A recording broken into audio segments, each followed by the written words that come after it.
My name is Yreina Cervantez, and I'm here today with the other artists, and we're working on the restoration of the mural that was originally painted called La Ofrenda. Everything in this mural is really kind of a dedication, an ofrenda, right, an offering to the community.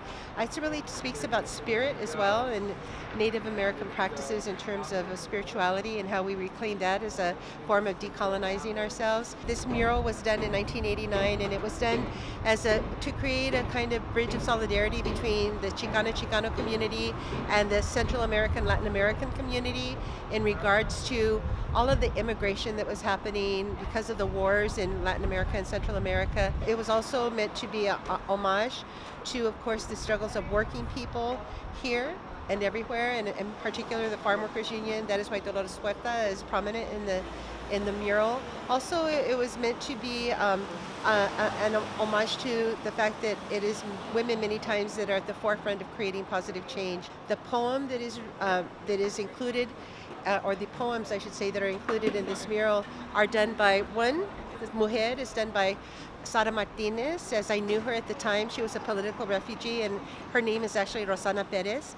The bottom poem that's going to be worked on today by Duke, Eric Montenegro, has a poem that's written by Gloria Enedina Alvarez, who's also a Chicana poet, and it's in regards to immigration and the vendedores, the people that sell, the vendors that sell oranges at the freeways and all of that. So I grew up in this neighborhood. My family, when they first came here, they actually lived on Alvarado, and now they live on Hoover. And growing up, I always saw this mural. It was really like an iconic mural in the neighborhood because it spoke to the stories of Central American families. And my family, being from El Salvador, we had very similar experiences to what's depicted in the mural. The idea of painting in spray can on the bottom part and acrylic on the top part was to also kind of bridge those communities between ways in which people were working on walls and approaching walls. And it was also an homage to what was happening across the way. The Belmont Tunnel was a really important creative space, for graph artists at that time. And unfortunately, there's a condominium there now.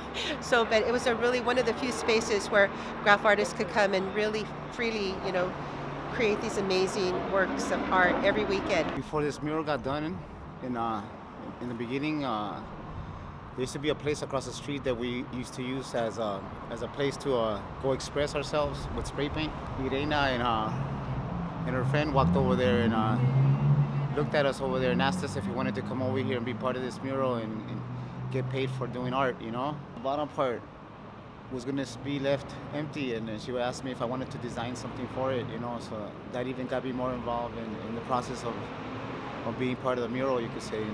And I remember at one point in time there was more murals, that were up, and the way I feel about the mural stuff or the art is that that's what keeps everything going, that's what inspires people to seek new ideas or to come up with new ways of expressing themselves, it's a trip.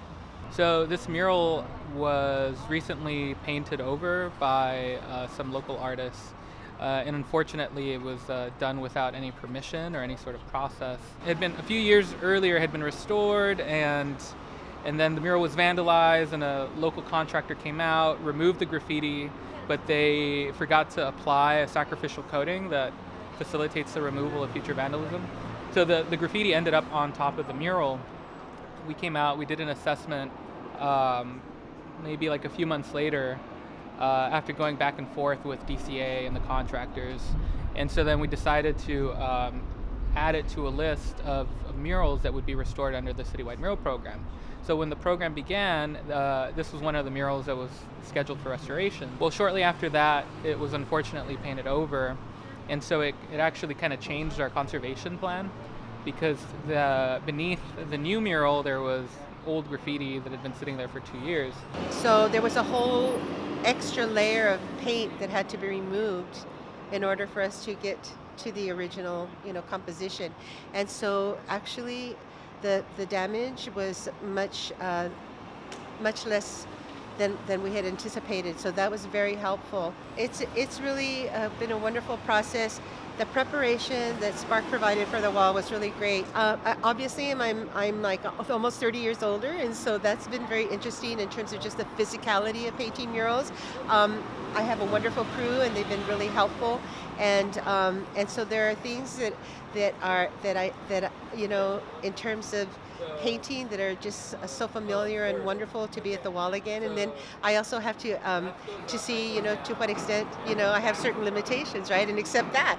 So, but you know, I still intend to keep painting murals as long as I can. In light of the fact that Los Angeles is going through such a great transition in terms of all of the gentrification that's been happening in many of the communities, the idea of historical memory and the memory of communities that have existed is very important, because again, those things are changing, and not always by natural, you know, taking a natural course. Many community members have passed by and, you know, have commented that they're really happy to see it again, that they missed the mural, and that and people had never seen it again are really, you know, also very positive about it being in this space. There really is this echo of, you know, people who have lived in the neighborhood for a long time, and they're really feeling, you know, like proud and happy that this work is going on. And then there's also people who are new to the neighborhood and who just see this and they say they can just tell that it's very powerful imagery, and it's like beautifully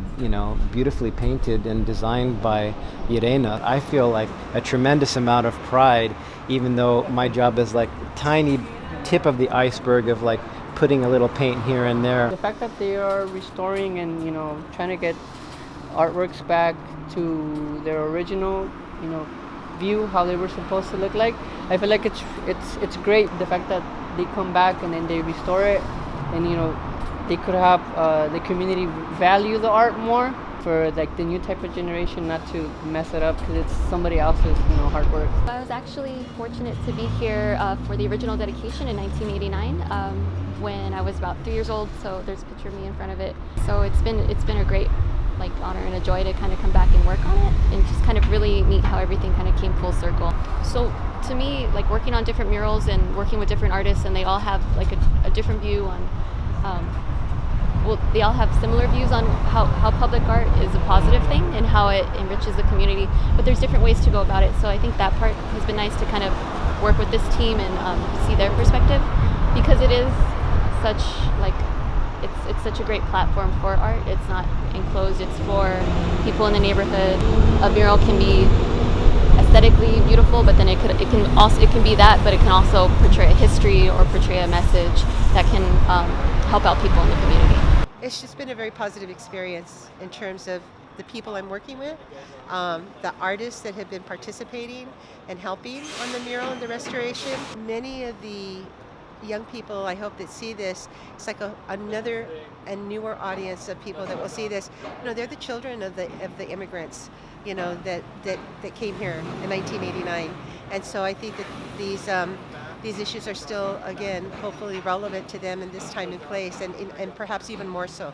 Speaking of building walls, I mean, these are the kinds of walls, painted walls, that we should be creating, you know, not walls that separate people, but walls that unify people, you know, in terms of the message that they provide.